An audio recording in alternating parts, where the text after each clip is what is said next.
when we talk about the framing of trans athletes, they talk about it's as grown men who are muscular, full of testosterone and all this, coming in to your young baby toddlers soccer team. The imagery is a grown adult man with young female babies. And what team is that? Hey y'all, welcome back. This is basically part 2 of last week's episode. If you didn't watch that, please go back and watch that. You can watch them in any order, but we are here for Queer 101, the podcast where we talk about any and everything under the sun. I'm Peppermint.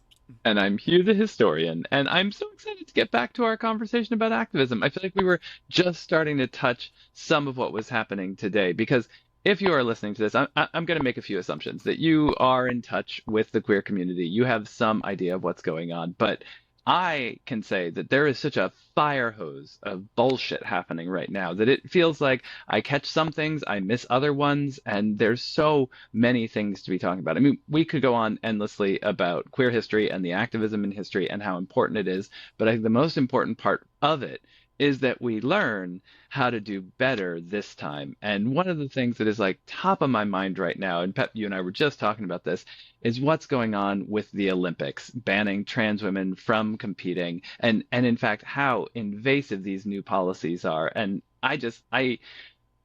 knowing the history of sex testing at the Olympics, how badly it's been done, how much it has failed, how it was seen even just 30 years ago as laughable, it feels to me like we're backsliding on this issue. I just can't even believe it. Yeah, I mean, we are. We definitely are. I mean, we're seeing, I think it's the proponents of all these things have learned something probably over the past few years, that it's important to have people in positions of power that can do the bidding of whoever they want. And so that's what we're seeing. And so instead of actually having people who are using comprehensive, scientific, proven information and resources with which to make their determinations about their policies, we're seeing people that are just basically saying, hey, we agree, we'll hold them out and we'll give this reason. And even the reasoning is not very it doesn't appear to be that well thought out. Obviously, it's not. And, because when you go to even its logical conclusions, then it does disproportionately impact cis women as well. When we think of how you're going to implement a ban against trans athletes, at some point it has to be based on how people look and present themselves, and you examining them in a way that, like you said, is very invasive. And so, hopefully the IOC will reconsider. I think that's the best we can hope for right now. In impact, and the impact of this is heavy. I don't want to downplay it, but creating a ban on trans women from this or that is really more about communicating to people who aren't trans that we want your support. It's not about actually effectively stopping an issue or a problem that has happened or probably is not about to happen. There's not about to be 5,000 trans women entering the Olympics. Trans women have been competing at the Olympics for decades. They're not dominating every sport. They're not everywhere.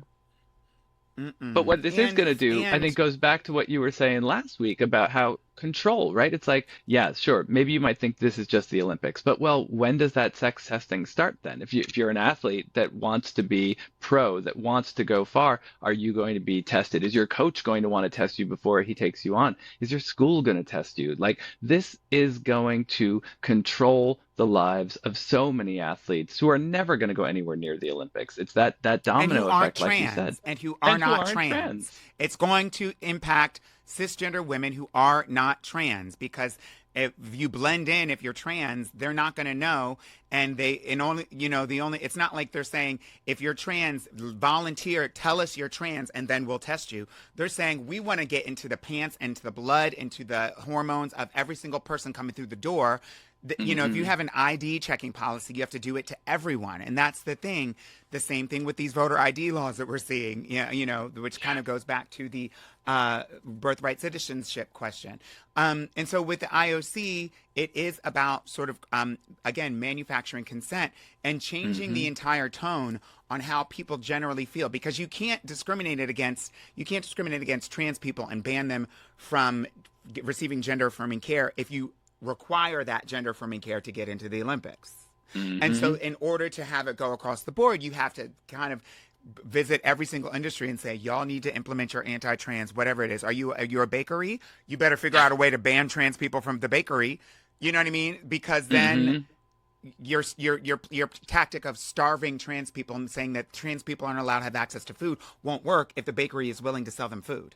So you have to kind of do it to everybody. You know what I mean? Everybody. Which And is it has to affect terrible. way more than just trans people. It has to affect many cis people, women. I mean, Imaine Khalif, she is a woman who's lived her entire life as a woman, and yet this sex testing is affecting her. Caster Semenya, I mean, I think the poster child of someone who has been so unfairly discriminated against, so demonized in the media, who is not a trans person, and it's like, I think it's terrible, And I the banning in and of Yeah, and I itself, think and that's then one of the these things that we knock-on. talk about when we talk about the framing of trans athletes. They talk about it as this grown men who are muscular, full of testosterone, and all this coming in to your young baby toddlers soccer team. Like the imagery is a grown adult man with young female babies, and that's what team is that? That's not happening on any team. What we're It's just to talking make about, people if we're talking scared. about women's athlete, if we're talking, of course, it's to scare them. If we're talking about women's athletes, we're talking about women who are athletes who are more muscular than my mom, more muscular than your mom, more muscular than your sister. If they're athletes and they've More been doing muscular this for a than long me. time, their chances are they probably got more testosterone in their body than they have than the average girl that's not athletic walking around the street. Pardon me. And so we're talking about people who are athletes, especially at the competitive level, who have a skill. Maybe it's a natural skill, maybe it's an acquired skill that's above the average Mhm. person, above the average woman, and probably above the average man. And the science has come out recently to show that when it comes to most sports, contact sports, they're still examining. But when it comes to most sports that aren't considered high impact contact sports, like American football, Mhm. trans women do not have an advantage over cis women. That has been examined and Mhm. reported and completely out there. The only reason that this argument is floating is because people picture a man fighting a young girl. Mhm. And they're like, well, of course, yeah, a man can beat up a little girl. That's the entire basis of this, and You that's know, not what's happening. I think bringing up football is such a great example for me because I think about American football and I think, my God, this is a sport that we know is incredibly violent, that leads to so many brain injuries as well as so many other Mm-hmm. kinds of injuries. If we are worried about Exactly. children being permanently damaged, perhaps we shouldn't have a football program in every school in the country that gets money and coaches and busing, and we don't even talk about those injuries and how we're possibly hurting children, right? It's like I mean, we the downplay the injuries that these athletes receive and Yeah, and experience. when it comes to the kids, we don't talk about it. We talk about how great little league games are and pop football, but yet there is Mm-hmm. real active danger to these children. So if that's what we're caring about, if that's the concern, right, that these children might be permanently damaged in these sports, well then okay, ban all of football. Then I will believe that you actually care about this. And talking about activism, I mean, this is a place where I think athletes need to be speaking up. And I'm not talking about trans athletes who are already doing so much to just make it in their sports as activists. This is a place where cis athletes really need to be talking about how this is going to Mm-hmm. control their bodies, destroy their careers, destroy their sports. They have a platform and I'm really hoping that more of them stand up. I know particularly straight athletes really need to come to the fore here. I know it's hard for gay athletes who are not trans to step forward on this issue, and for a lot of reasons.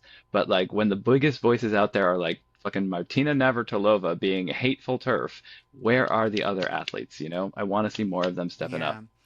And I think that's that goes back to what we were saying in the previous episode, where when it comes to people's activism and how they get involved and when they get involved, a lot of times it has to be something that impacts their life directly, and it can be on either side. It can impact their life, meaning something taken away from them, and they want to fight for it, and then they realize that their needs are aligned with other people that might not be like them, but they're like, hey, I'm not like you, but we both need this thing, healthcare, the ability to play in the sports, whatever it is. Let's fight together because we're stronger together. There's that impacting their life that can be an inspiration. But then there's also the impact of the life of the threat of loss of access to jobs and things like that, which stops them from speaking out, because that athlete might not want to speak out against the IOC if they know that they have a scholarship that's in partnership with Nike or whatever it's going to be. And they're like, well, I better not say anything because I'm going to lose my sponsorship. And so, I think that is the other piece of how it can impact people's lives in a negative way, in my opinion, and stop them from being involved and stop them speaking out and doing what's right. And sometimes, in some cases, get them to join the bandwagon, right? And so I do think that is, I hope that would lead us to the conversation of maybe we don't need to have money in sports the way that we do. Maybe athletes don't need to get paid $5 billion to do something if they're going to help further like a political regime by proxy. You know what I mean? Maybe there shouldn't be so much money in politics. There shouldn't, because capitalism is entering every single arena, every single industry, and corrupting Capitalism it to the rules point everything around me. Yeah, the cream. Cream. Yeah, but I've not heard it like that, but it's cream. Is not the purpose of these industries. The purpose of sports should be to play the sports, the joy of the sports. The purpose of the sports should not be to become a billionaire. The purpose of politics should not be to become a billionaire. The purpose of any of these things should not be to become a billionaire. It should be to do whatever the thing is, the impact of the intention of the thing is to do. Yeah, but I think so much of that has gotten lost under capitalism, and especially now in this age of like venture capitalism, where it's like they buy entire industries to ask how can we make a profit off this while like killing as many grandmas in healthcare as possible, But that's just one of the many issues we are dealing with today. You mentioned right before we got on this call the UN adoption of slavery as a crime against humanity. Can you tell us a little more about that? Yeah, a couple of weeks ago, I'm really excited about this. The UN finally adopted a resolution that recognized not only slavery in general, but American chattel slavery specifically. Which was, we hear a lot of people saying, oh, slavery existed throughout humanity. And that's true, but it existed in a different way. And American chattel slavery was very particular in how it treated, in how it obtained, how it retained, and how it maintained the system of slavery. And then also the impact of that even after slavery was over. Owning people, disenfranchising them, disconnecting them from education, disconnecting them from the ability to to earn any money, because these slaves were unpaid. Yeah. There is a notion of slavery that is low paid, low wage. I know that sounds kind of strange at this point, but there have been a history of slaves in certain feudal systems and things like that, where they're just working until they work off something. They work off a debt that's owed. They work until the thing is built, and then they're done, and they get paid, or they can leave, or they're free to do it. And then the fact that they were once a slave doesn't dictate the fact that it doesn't dictate or doom them to being a slave for the rest of their lives. And it also doesn't impact the next generation, their child. Right. So if somebody worked as a slave in another country like 10,000 years ago, it wouldn't necessarily mean that their daughter could be a king or a prince or whatever their daughter wanted to be.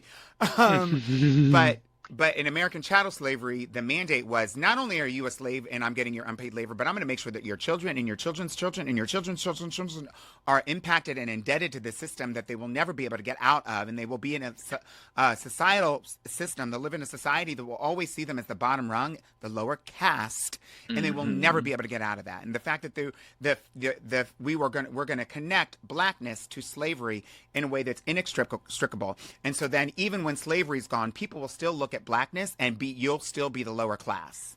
And that's what American chattel slavery did, which is a crime against humanity, according to the UN. That's late to the party. And hopefully Shocking that something that just will got come of it. voted on. It's shocking, and it's also noteworthy to see what 3 countries voted against that. There's 3 countries. Now, there's a lot of countries. It's notable that most of the countries that supported it, almost all the countries that supported it, were what we would call the global South. Historically, in the last lifetime, we would have called that the third world, but we realize that that's not. It's the same fucking world. But Western countries, many Western countries, abstained and voted just present and did not want to contribute, chickens. And then the 3 countries that specifically came out against, tell us, recognizing this, were Argentina, Israel, and the United States, which all have a very particular and close relationship with each other and relationship to human rights or violation of human rights. And it's also noteworthy that a few months ago, the UN also passed a resolution that voted in the same way, these almost identical results, that food is a human right. What? How could food not be a human right? In the United States, that will drop a bomb in honor of furthering human rights, is the first country to vote that food is not a human right. And that's because we live in this capitalist society and almost dominated world that says food, healthcare, water, land, housing, anything else you need is a commodity, and it's something to be purchased. And it's something that should and will be sold to you, and you don't have a right to it. And that is a travesty. You know, I'm thinking about what you just said about chattel slavery and what we were talking about last week with the court and birthright citizenship, and how those two things feel to be in such opposition to one another. Like, we're stripping away birthright citizenship, or trying to. It's not going to work, but trying to strip away birthright citizenship, the thing that says your children will be citizens. They will have equal and full rights here. So even if you are someone who has been forced here to labor illegally, or if you are someone who is working here but does not have citizenship, your children will have those rights. And how chattel slavery was the exact opposite. Your children will have no rights, you know? And it's like the things that they are unpeeling, the things they're taking away now, all feel like they're pushing us right back towards that slavery system. To that. Yeah. And that it's the was same way. That's the difference between class and caste for people. I just want to keep belaboring this because I remember myself confusing the two, or sort of like using the two sort of interchangeably. And class is something that you can get out of. Class is just a result, and I'm no expert on this, but class is sort of the byproduct of your atmosphere at the moment. Like, you don't have a job, so you can't pay right now. That's the class that you're in, whatever. And there is a cultural component to that. But caste is something that no matter how much money you have, no matter how much education you have, no matter what you get, you will always be the lower type, because that's what you are. That's the way it is, and that's what you're born into, and that's who you are, regardless of what you wear, regardless of how you talk, regardless of where you live. You will always be on the bottom. So that someone who is, let's say in this instance, black folks were born without access to education, they were born into slavery, things like that. Even a black person that was freed from slavery and got a job would still be lower, less of a human than a white person that was homeless on the street. And that even was like Nixon's Southern strategy, right? Hierarchy. To keep emphasizing that, saying, well, at least you are not a black person in America. At least you're, using that racism to sort of Exactly. Yep. And they're trying to head us right back there. Look, I think we could talk about this forever. And Isabel Wilkerson, if by any chance you're listening, we would love to have you on the show. We love you. We love your work. If anybody hears this and you're friends with Wilkerson, please let her know how much we love her work. Please. But this is the end of us for today. We gotta stop. We gotta get back out to our activism, back to the streets, back to our organizing. Pep, as always, it is so much fun talking to you. I hope listeners at home, you've got some things to get working on. If you were looking for a way to get involved and get active, these are just a few of our ideas. We want to hear yours. Thanks, y'all. All right. Bye, y'all. Thank you so much for joining us today. This podcast is part of Pride House Media, hosted by us, Peppermint and Hugh, produced and edited by Josh Rosenzweig, with original music composed by Nell Balaban. If you enjoyed this episode, then don't forget to subscribe wherever you listen to your podcasts. And while you're there, leave us a rating and a review. It really helps others discover the show.